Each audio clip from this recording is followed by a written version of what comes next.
I'm really pleased to join you all this morning to talk about the Teachers Institute theory of change. I think it'll give you an overview of the program and show you a little bit more about how the pieces that Eric just enumerated fit together and how we expect the program to affect outcomes for students and teachers specifically. Let's see. So, first of all, a theory of change is really just a roadmap to the Teachers Institute approach. It identifies the key features of the program. It enumerates the expected outcomes of program participation, and it shows the pathways which indicate how we expect the program features to achieve the expected outcomes. And today, I'm going to be presenting some selected data from fellow questionnaires that were completed at the end of the program by fellows in the Yale New Haven Teachers Institute over time. We recently completed a longitudinal analysis of the questionnaires for the years from 1992 through 2020. Similar data exist for the other Teachers Institutes, and they show similar results, but we haven't yet conducted the same kind of longitudinal analysis or any formal cross-program analysis of those data. The Teachers Institute theory of change reflects the founder's vision for the Teachers Institute approach, which is expressed in the understandings and procedures that have been articulated in a document that's included in your resources and you've probably looked at, called the Teachers Institute Approach 2007. And this document lays out how Teachers Institutes are structured, the key roles of faculty and teachers, and key aspects of how the Teachers Institutes operate. The theory of change is also backed by research and reflects experts' best current understanding of best practices in teacher professional development.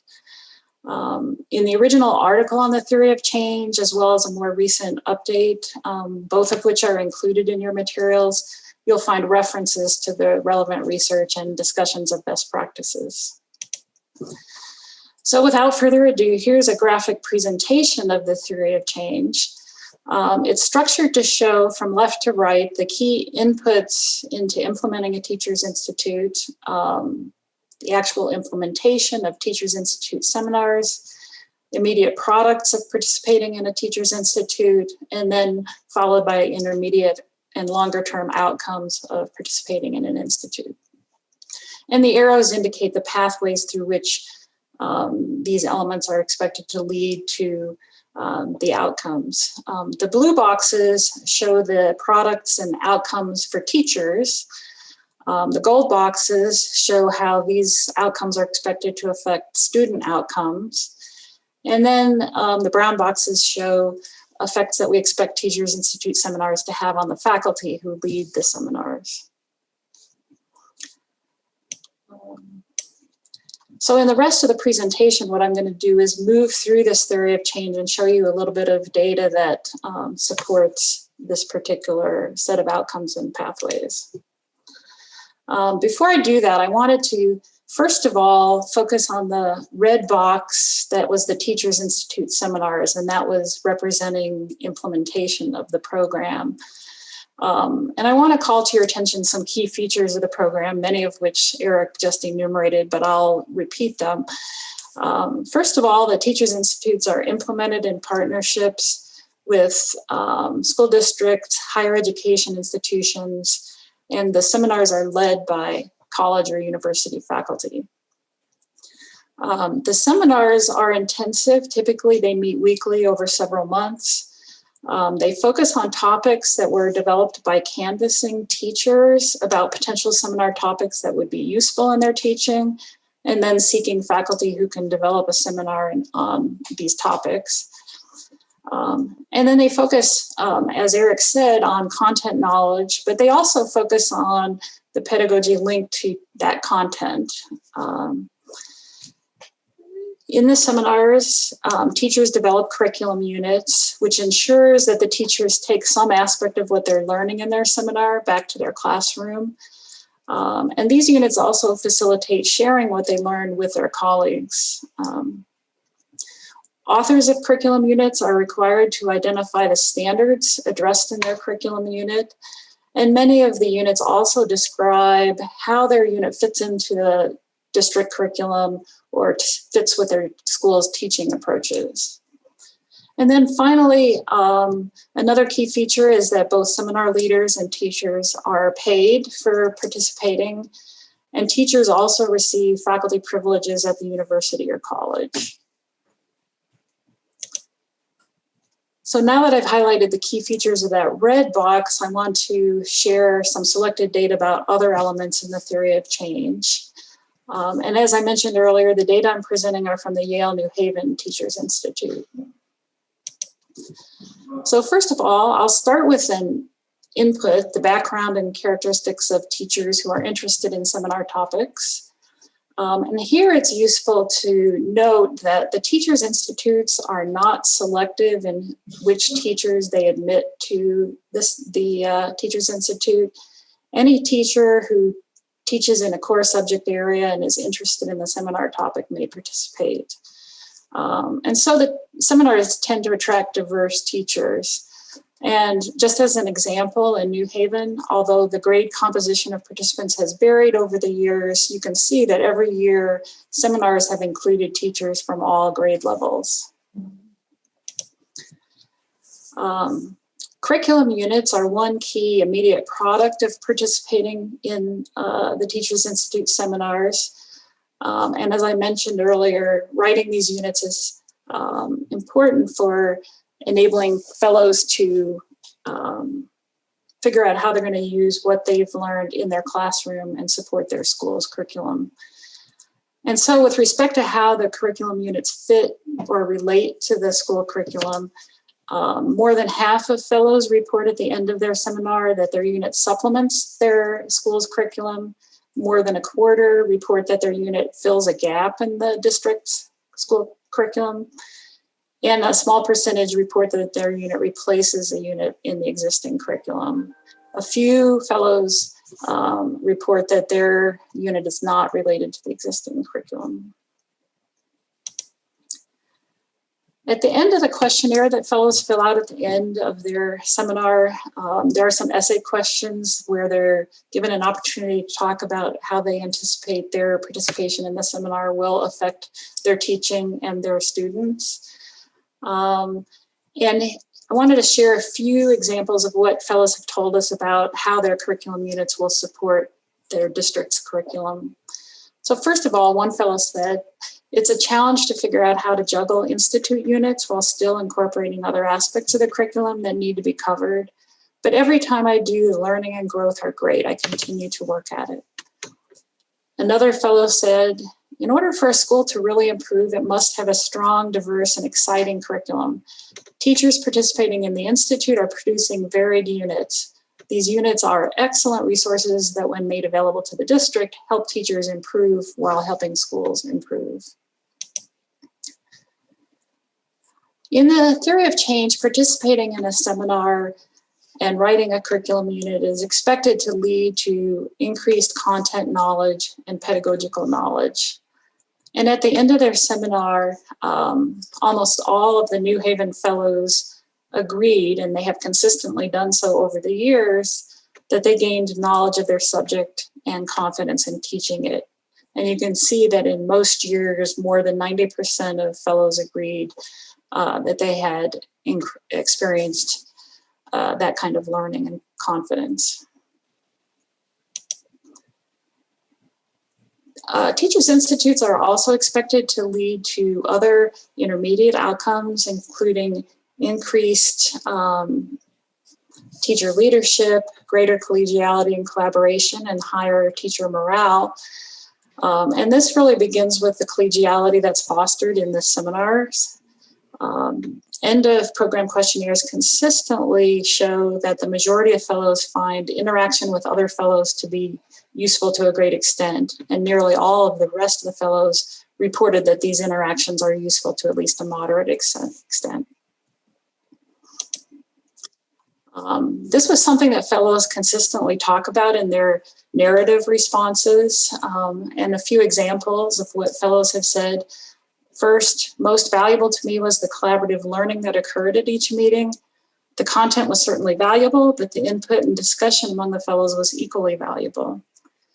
Another fellow said, the fellows that I was in seminar with were a wonderful cohesive group. We shared our thoughts and suggestions with each other. There was a great balance of grades and content area teachers, which helped to make the conversations meaningful. Another fellow said, the most valuable aspects of my seminar experience were meeting colleagues from other schools and disciplines and discussing my unit and ideas in small groups. And also another fellow mentioned the relationships with other teachers are now great supports and already have increased my network of teacher connections immeasurably. So as you can see, many fellows talk about the connections they make with other teachers, the professional network that they are build and draw on even after their participation in the Institute. In the Yale New Haven Institute, we asked teachers to indicate how useful the teacher institutes are to them overall. And about 3/4 of fellows have consistently said that the program is useful to a great extent, and most of the rest of them said it was useful to a moderate extent. Since 2014, fellows have been asked about the extent to which participation has benefited them in various ways. And as you can see here, nearly all fellows reported that their participation helped them grow professionally. And as we saw earlier, most reported that they gained knowledge of the seminar subject and confidence in teaching it.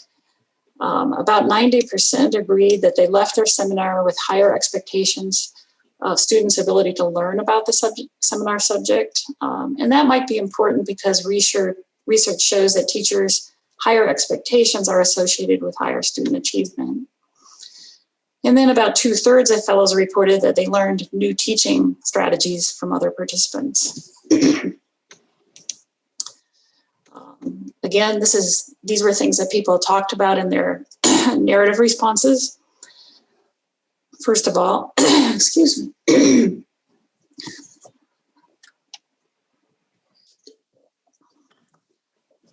Because of this experience, I'm striving to design, Because of this experience, I'm striving to design better lesson plans, which will reach all of my students. I found working with my colleagues pushed me to be a better teacher and think outside the box.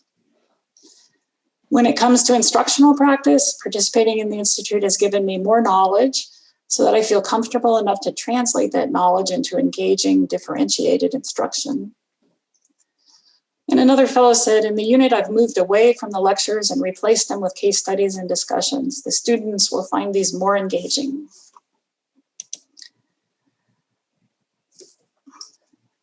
And as I mentioned in their open-ended responses, New Haven teachers often write about the benefits they anticipate for their students. And we've been coding these responses to look systematically at what fellows say about this. And in general, what we find is that New Haven fellows are most likely to say that they anticipate better student engagement and learning as a result of their participation.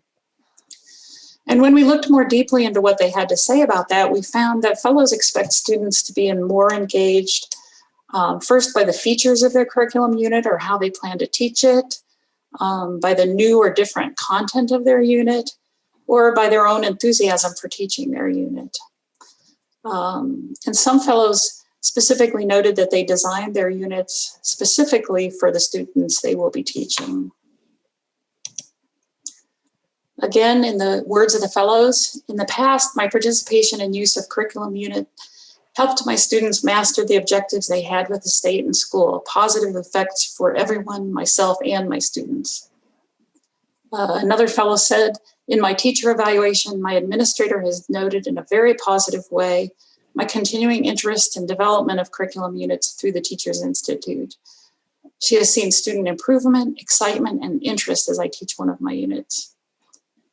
And finally, another fellow said, regarding students, student engagement is always enhanced, resulting in noticeable academic growth among students in the focus areas.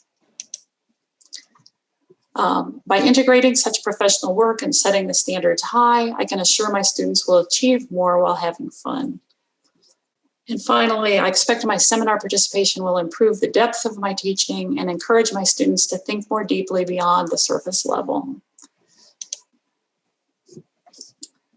Teachers institutes are expected to improve teacher retention and advancement by providing teachers with opportunities for leadership while they remain in the classroom and by increasing collaboration and morale. And as the pie chart shows, most fellows expect to be teaching full-time in 5 years. The vast majority of those who do expect to remain in teaching expect to be teaching in their current school or district. And on average, fellows in New Haven expect to remain in teaching in their school district for 11 more years. The theory of change diagram doesn't explicitly incorporate the longitudinal dimensions of participation in a teacher's institute, but in fact, effects of participation can accumulate over time. First of all, some teachers participate in the institute more than once. In New Haven, for example, between 1992 and 2020, 550 different teachers have participated. Half of these teachers participated more than once, and 1/4 have participated more than twice. Also, higher teacher retention maximizes the benefits over time of participating in teachers' institutes. Roger Smith analyzed school district data in New Haven, and he found that after controlling for differences in race, ethnicity, sex, and years of teaching experience, teachers who had participated in the institute were almost twice as likely as other teachers who had not participated to remain teaching in the district 5 years later. And finally, another way in which the benefits of the Teachers Institute approach accumulate or extend is that curriculum units become available for other teachers to use, and they're published online. We did a study of the use of the curriculum units by other teachers, and what we found is that other teachers use them mainly to learn about the topic, get ideas for teaching it, and to identify other resources that may be useful to them. But some teachers actually adapt the units for use in their classroom. So with that, I'm going to stop, and if you have questions or aspects of this you'd like to discuss, we can do that, and I'll leave the slide up there for us to look at in case that's useful. Thanks, Ellen. Thank you very much. I think that's a helpful overview. I hope it generated some questions. We certainly have plenty of time for that, so I'll open it up. Yes, Sandra. I have a question. I don't know if there's any data yet on this past spring with the virtual meetings, and obviously like the in-person, is far better, but I'm wondering, is there any value to the mix of in-person and virtual? Did people find that teachers in their seminar, like for many of them, it was great for them to be able to just turn on the camera and be there? They said they would have otherwise had to meet the class, and whether we could do some sort of hybrid form going forward, even without a pandemic. And I'm wondering what other people thought about them. I'll ask first if Ellen has gotten that far into the data, and then also if people who led seminars this last year have thoughts about that. Well, we added a few questions to the fellow questionnaire to learn about the experience of participating virtually in an institute. And in New Haven, I think we saw there was many teachers felt the way that you described, that they actually appreciated some aspects of virtual participation. It made it a lot more convenient to participate often. And especially among teachers who were participating the first time, I think the fact that it was virtual didn't have a negative impact that was reflected in their comments generally. But for teachers who had participated in previous years in person, they felt that they had lost something from not having that in-person experience. And so I think it was clear that teachers felt it was really valuable to continue virtually, but there was experienced teachers did really miss having the in-person interactions. Thanks, Ellen. And does anyone want to add to that? As I say, others who led seminars last year, or this year, I guess, at this point.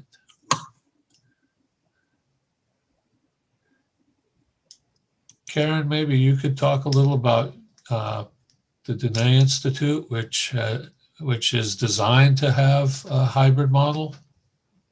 Sure. Thank you, Eric. So based on the vast geography that we're dealing with in Arizona between NAU and where our teachers are located on the Navajo Nation, and I don't know if any of you are familiar with Northern Arizona and that situation, but for example, those who are in Tuba City, that's 75 miles away, and Kayenta is another 70, so about 145 miles away. And so we had to set up our system differently to begin with, where instead of meeting weekly, we would meet a whole Saturday. We would pick a Saturday every month, and then we would do our own intensive session on campus, sort of modeled after Yale during June, and then we would do more Saturdays at different locations on the Navajo Nation. Well, when the pandemic hit, obviously we couldn't do that, and so everyone had to go to Zoom. And our biggest and most immediate challenge was that the Navajo Nation is very rural and they're part of the digital divide. NAU worked very hard to help close that for our own students, as well as students on the Navajo Nation, by IT put it lighting up parking lots. And so they went out with some equipment to places like, there's a popular McDonald's in Tuba City and a Burger King in Kayenta, where they had Wi-Fi, but we would put some equipment in there and it would extend the Wi-Fi signal out further. So people didn't have to sit right in the parking lot. They could be a little further away, but still we have fellows attending the seminar in their cars, right? They have to drive, some of them, to a Wi-Fi spot. Some of our fellows teach at Bureau of Indian Education schools, which are still public schools, but they have different rules and they can't be there on the weekends. And so they don't have access to Wi-Fi in their homes. They can't get into their office on the weekend. And so they have to take advantage of one of those extended and lit up parking lots or some other place that has Wi-Fi. And there are very few in some communities like Kayenta. So those are some of the challenges that we dealt with. And while our fellows and our faculty are just happy that we can continue, we were able to continue during the pandemic, we will be glad to be able to get back to in-person, an in-person institute, I believe.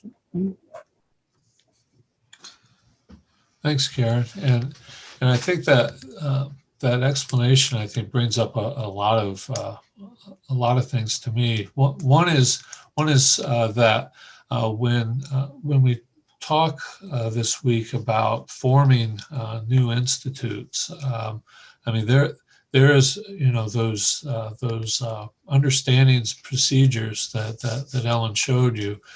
That's sort of, the rule book for how to put these together. But even within that, there needs to be work and by the local participants, people who are building it, to make it right for their particular local circumstances. And then there is an element of back and forth, I don't want to call it negotiation, but explanation with the Yale National Initiative about why we need to do it this way. And there was a lot of back and forth about the Dene situation and explaining the geography and the access and things like that. The other thing that, I think that probably all of us are thinking is that well, to back up, part of the Yale model, I should say the Y&I model, is the idea of in-person seminars, and that's very much part of the culture. But I think all of us have had the experience over the past year and a half, right? Is that we need to rethink, incorporate what we've learned from the pandemic experience, and maybe there are ways to hybridize what we do to make it more accessible, to extend the geographic reach, perhaps. But still maintain some aspects of a lot of the aspects of the in-person experience. Let's see. Chris asks how data breaks out by gender and race, and to what extent Y&I addresses some of the structural institutional obstacles for teachers of color. Ellen? We haven't really looked at that. And in fact, in the questionnaire, we don't even collect information about race, ethnicity that would enable me to do that kind of analysis.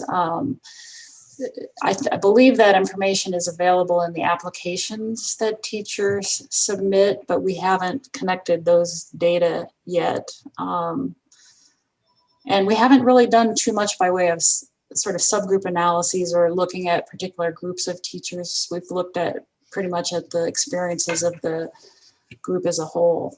So I can't really speak to that. I think that's a question for program leaders who have thought about those issues and made the decision not to focus on that in some of the analyses. And Chris, did you want to follow up given that answer? Yeah, because I'm totally new, so I don't want to be presumptuous or just like make assumptions, but it does seem to me that the initiative might miss a really important aspect around retention, around curricular revision, around curricular development or sharing resources, if that isn't also a sort of a central consideration. Especially now it's heightened, of course, and amplified, so people are maybe more aware, but this isn't a new issue. And so it seems to me, and again, I don't want to be presumptuous because literally this is my first day and my second meeting. So, but it does seem like the initiative or Y&I, and again, I'll have to learn more about it, but if the initiative is meant to support teachers in the development of curriculum, that might be an important aspect of Y&I. And again, take that with all these caveats, please. Sure, thanks. I will, sorry. I will raise that sort of from the research standpoint too, where we've been talking about how we can connect information across the data collection systems of the Institute and the initiative. And so this may be one of the things that we can focus on first in trying to make those connections and exploit the information. So because faculty retention and like retention of faculty of color is a major issue in universities. And I'm not an expert at all in K through 12 education, but this can't, or the issues around hiring, retention, recruitment, must be, this isn't again my field, but they have to be central to a lot of these questions that you're posing. And I'm wondering what gets missed if that isn't actually asked, and if there are sort of causal assumptions about how Y&I helps or support teachers. What is it missing in the support that it could offer to teachers, and especially for teachers who might best serve some of the students. I mean, I'm speaking from the context of Richmond. Yeah, I think that's an excellent point, and I know so the Delaware Institute's been in existence 11, maybe 12 years now. The makeup of our fellows has been predominantly white. Now that is partly a factor that the school teachers of Delaware are predominantly white, and so, but we've been really concerned and looking at the the issue of how do we make our pool more diverse.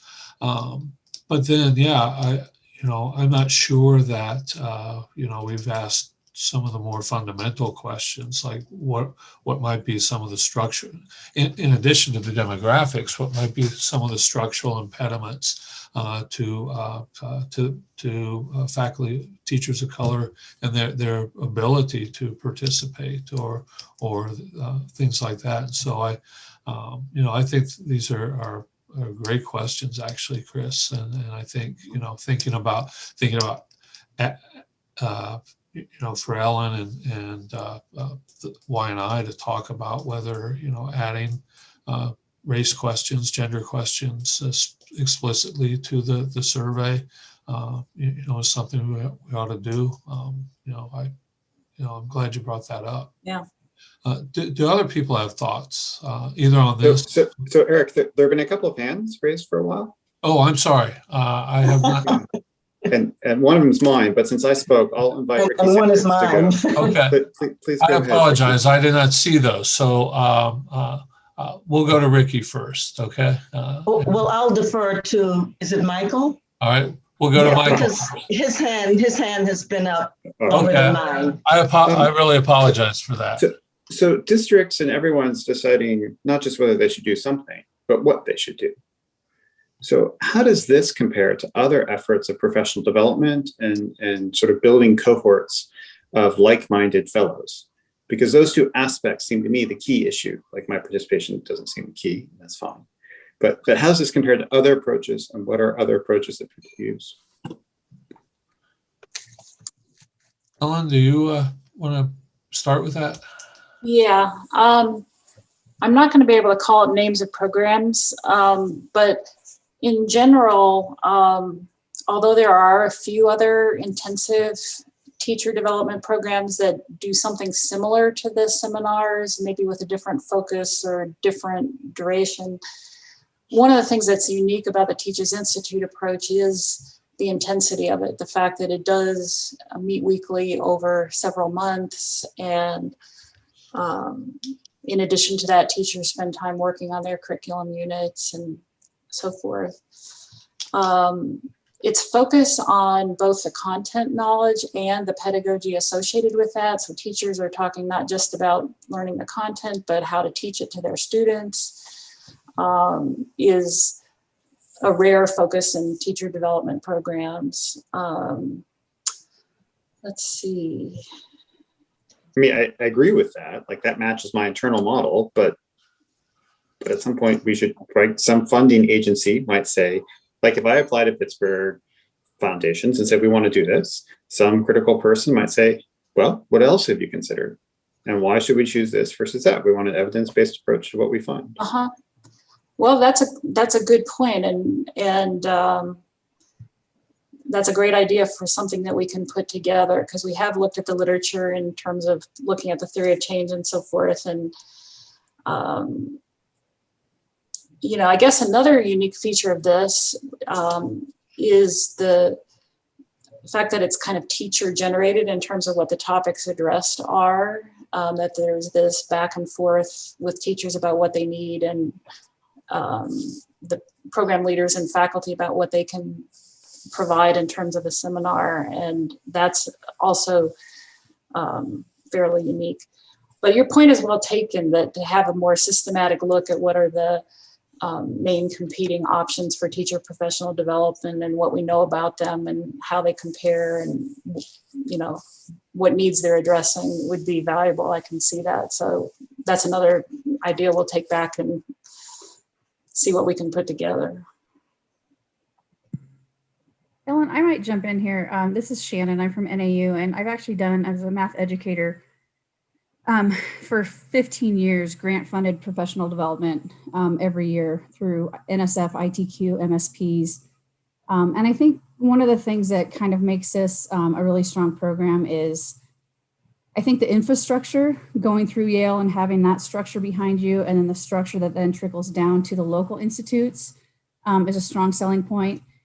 And I think, as Ellen mentioned, the intensity, but also the curriculum development and the unit that gets implemented. And so it kind of, it strongly encourages the teachers to take what they've learned in the summer, in the spring and summer, and implement it and look at the impact and revise it and reflect on how to make it better next time. That's an element of a lot of effective professional development. I mean, I think, Michael, maybe to answer your question, there is no single silver bullet from my experience. There's lots of strengths and lots of different approaches. But if you were trying to sell this one, I think the support structures that are in place as you develop an institute of your own, and the intensity and the classroom connections would be kind of the selling points that I see. Thanks, Shan. Thank you. Ricky, I'm sorry we've been delayed for so long. It's okay, and thank you for recognizing me. I have, I think, 2 questions that may morph into more than that. And my questions come from the article that was in our packet, the article that Kisker, Updating the Theory of Change. And one question is, no, let me back up. So my understanding is that the impact of these professional development seminars is to be felt on teachers and on students. Am I correct? Okay. Now, in the article that was in the binder, Ellen, you make a statement, what other research says, and you say not all rigorous studies have found positive effects on student achievement.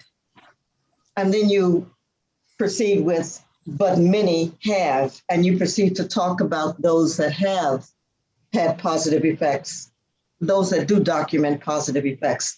So I'm curious if you could share with us some of the not so positive effects that researchers have come up with. And you say not all rigorous studies have found positive effects. So I'm curious if you could talk about that. Because I think it's important not to be teaching to the choir. I think it's important to say teachers had very positive things to say, but they also had powerful critiques that can guide the thinking. And I think that leads to the concern that was raised previously. My second question is, I was curious about the link to the standards. And I was always curious about that when I did my seminar, because the standards have a very checkered past. And so to hold students, teachers, and students in public schools to a set of standards that were created without regard for race and class in particular, that's a tall order. And so, Ellen, you actually say in this piece, a retrospective analysis of student achievement outcomes did not find significant effects of the Teachers Institutes on student achievement test scores or course grades. And then you say this was not unexpected because the units were not designed to align with achievement tests. So I'm wondering if you could address, one, some critiques, and two, the idea of standards and the expectations of holding teachers to standards. Yes, I can say something about that. What other research says was drawing on a review that Darling Hammond did in 2017, where they looked at studies of professional development and their impact. So among those for which impacts have been studied, they looked for certain methodological rigor and focused on those studies that had met their thresholds for quality of the research, and then looked at whether or not they demonstrated outcomes. I haven't looked at that in a while, but my recollection is that when I said that not all have found positive effects, I wasn't necessarily referring to negative effects, but from a failure to find significant impact. And so it's not quite as a negative a statement as it maybe reads as. But even among the well-designed studies, not all programs that have been studied have been able to demonstrate impacts. And what Darling Hammond did was look at those that did find those positive impacts, look at the features of those professional development programs, and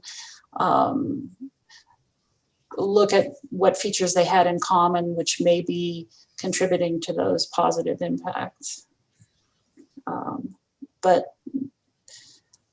So I can't tell you about what negative impacts there were. I don't recall there being many or anything that stood out in that regard. I think it was just an inability to find positive impacts, which is also a concern, but not the same as a negative impact. And then you mentioned the standards. In the Teachers Institute research that we've done, we've asked teachers, what standards their unit addresses, and as part of the requirements for the curriculum units, they're asked to identify the standards that their unit is addressing.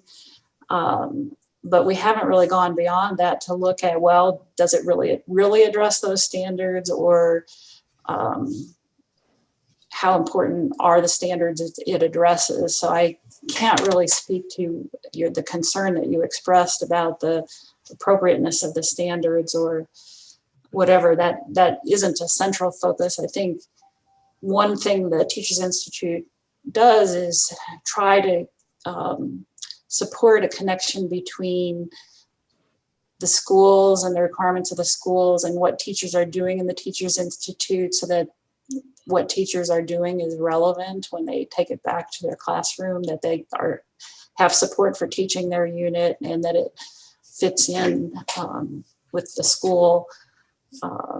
school's requirements. Karen? Thanks, Eric. I just wanted to jump in here and address part of Ricky's point. Fortunately, in our institute, our teachers are all working under the Department of Diné Education, and the Department of Diné Education also has its own standards.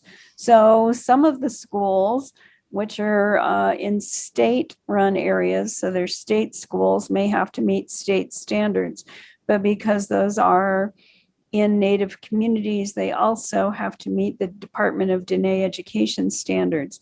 And those standards are about incorporating and recognizing culturally relevant pedagogy and standards.